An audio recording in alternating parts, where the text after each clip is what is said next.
Wow, this is liquid gold on any off-grid homestead. We know the importance of water, don't we?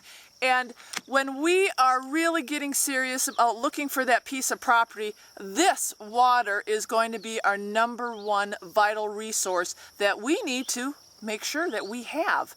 So today I'm going to bring you guys with me and show you what a spring looks like, what a seep looks like, and what to look for on that piece of property. I think a lot of people have an idea of what a seep may be or what a spring may be, but I've got it right here in my own backyard. So come along today, bring a pen and paper, and let's get serious about finding seeps and springs on a potential off-grid piece of property. Okay, so as we are walking up here looking for our seep, you're going to be doing the same thing when you find that off-grid piece of property that you're going to want to scout. If you go up there with the real estate agent or the private owner, let's ask a lot of questions. Find out about the spring or the seep. Make sure that they show you specifically where it's at. If you found a piece of property that has a spring or a seep, you should be viewing that property in the late summer and fall. And that's usually when the flow is going to be at its lowest. If you're scouting your properties in the spring, yeah, all the springs and seeps are going to look good because there's a lot of rainfall, and that's when that spring and seep is going to be at its peak production. I'm coming here to a little bit of a depression. You can see it's very, very weedy here. When you're looking for a seep, that's what you're going to be keeping an eye on, a depression. You're going to be looking for either sand or gravel, a lot of organic material. And look at this. This is a seep. You can see there is a little bit of wet earth here, standing water. When I come by here in the spring, this thing is much, much higher. Now it is going into the beginning of summer, and that's what we've got. We've got that much water down there. When I walk through here in the fall, it dries up. Now you can develop a seep. Just remember that it usually is a little bit more difficult, obviously, to develop than a spring. It is susceptible to contamination because, as you see, that water is just sitting there, and it really does have a less dependable flow. But it can be developed. So if you find a piece of property and it doesn't have a spring, but it has a seep site, don't lose hope. That is still water, and it can still be developed. Okay, and then another site I want to show you that is a seep, and a little bit better seep. I'm going to pan down here, and you can see there's moss, and there's the water that is seeping from the earth, and the other telltale sign of a seep is cattails. Now sometimes you'll see cattails. This is a seep that really is productive, I think, about year-round. And like I said, sometimes the seeps are a little bit harder to develop simply because they're not as dependable as a spring. But this seep is excellent because year-round it does have water. Yeah. We've got cattails here, so this would be a very easy seep to develop. So as you continue to walk on that property, just know those seep sites really have no defined point. You're just going to be looking for those low spots. You may even look for some popple trees. Popple trees really kind of pop up where there is water. So there will be often a defined difference in the vegetation tree-wise, what's growing around that seep. So if you're panning through the property and you see a lot of pine trees, a lot of fir trees, and all of a sudden you start visualizing some popple trees, that may be a good indication that there is going to be water over there. All right, so I'm looking at all the vegetation here, I'm looking at all the pines, and then I'm panning over here, and I don't know if you guys can see this, but way up high here, I'm seeing a lot of popple trees. You see those shaking in the wind there? So I bet you there's some water up there, and we're going to do a little bushwhacking here and see what we can find. Remember, popples, a good indication that there's a water source. Popples. And look at this. This is my neighbor's spring. Now, since we're moving on from seeps to springs, I just want to clarify, there are a lot of different springs. we are dealing with mountain terrain, so we're looking more at gravity springs out here. And those are formed by water soaking into the ground until the water runs into a layer that won't let it seep anymore. So what happens is that water flows across the top until it reaches the ground. So you're looking at hillsides, cliffs, and this is conducive. I mean, this is the type of terrain that we're in. So we're looking at gravity-fed springs. Now, you see how the overflow is kind of trickling? I shouldn't say overflow, but you know, this is kind of the flow that isn't going in the pipe. He's got a good old-fashioned PVC pipe, and what he did is he kind of trenched that out and kept it underground and dug all the way up to the point. I'm going to show you that right up here where he has that pipe laid right where the water's coming out. So let's go up there and take a look. So this is the head of his spring, and I'm not sure, I hope you can see this. This is where the beginning of his pipe is laid. He's got that screen on the end of the pipe, and you can see the lovely flow. Look at that, it's coming right out of the ground. Isn't that awesome? And his is a little bit bigger than ours. He dug really into the earth here. I'd say probably a good 3 feet. And then he kind of does what we do. You just cover it up. Just like that. He's got his wood and his rocks. And then that pipe lays in a little bit of a trench that he dug. And then I'm going to take you, and it goes all the way down. Now he's got a phenomenal drop. So he's got outstanding pressure. And just that little bit of a trickle, and I'd say it's more than a trickle, that provides him with some awesome, awesome water. And then what he did too is he buried that line, and then it comes out right here. You can see that.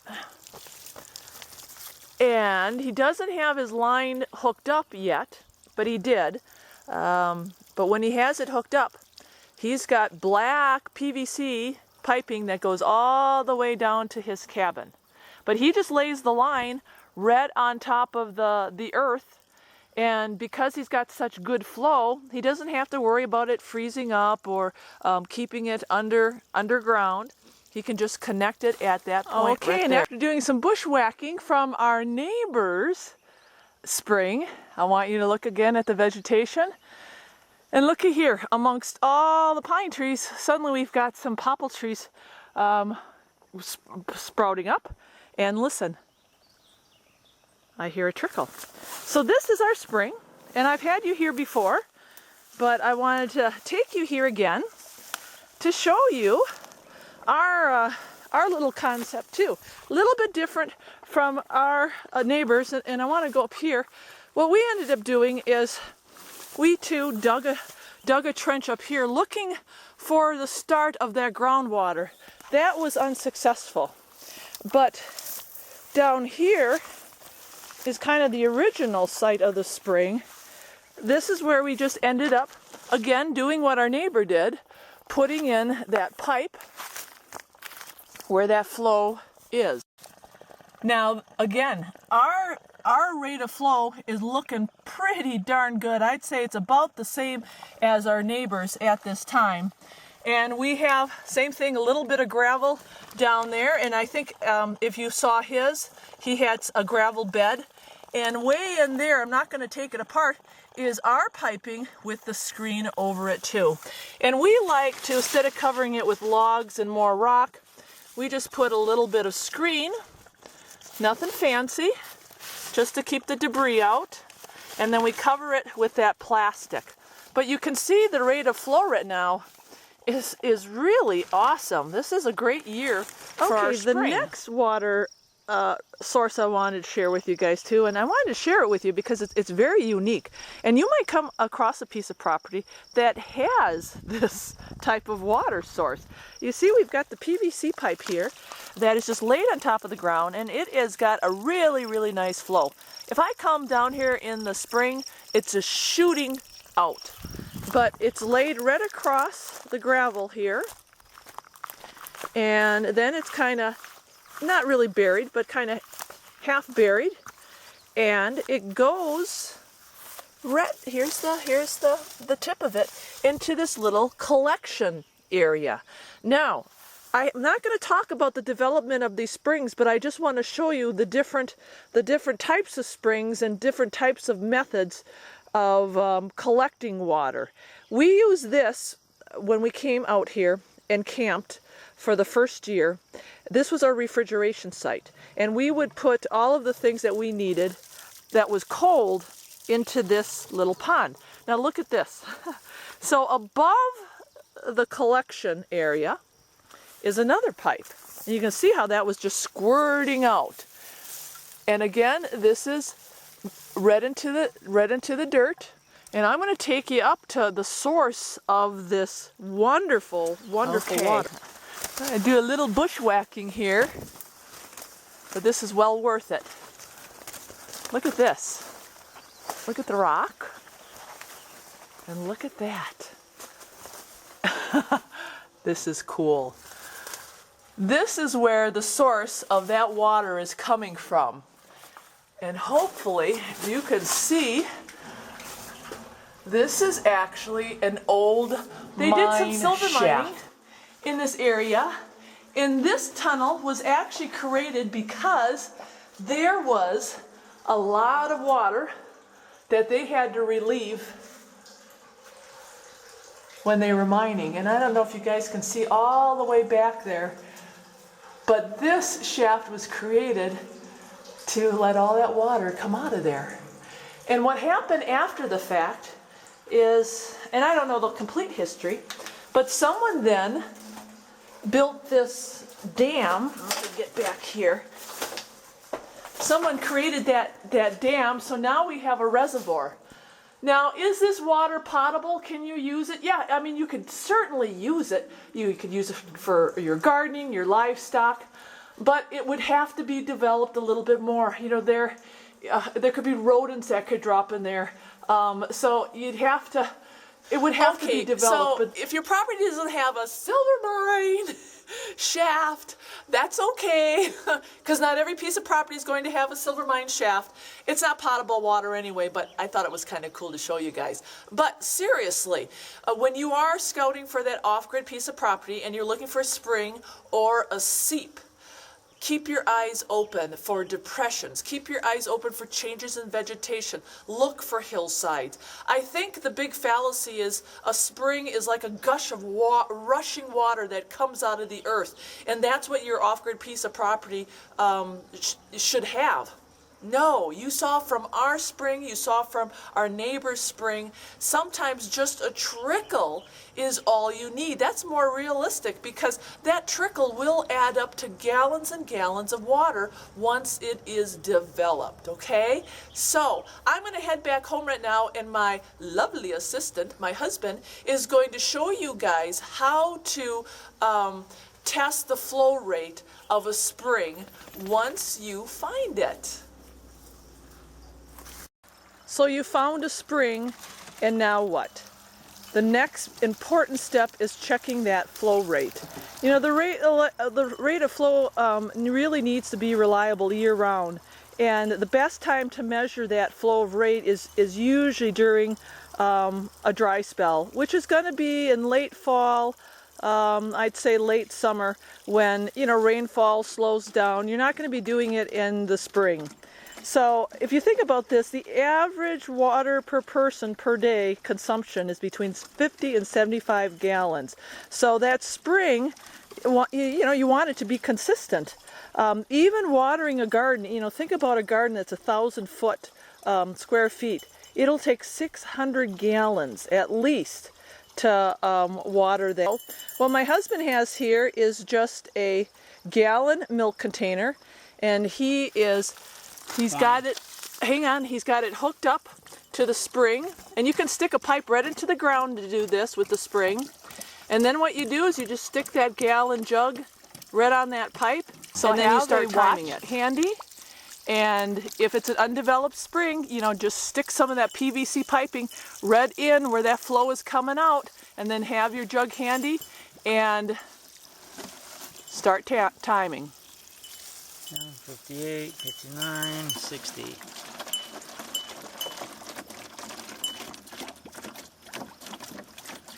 Now there's going to be a couple different variables depending on what your gradient is. You saw our neighbors and he's got quite the drop for his water. Ours is a little bit less, so we don't have a lot of pressure. But this is going to be the tried and true test to see if that spring has adequate flow.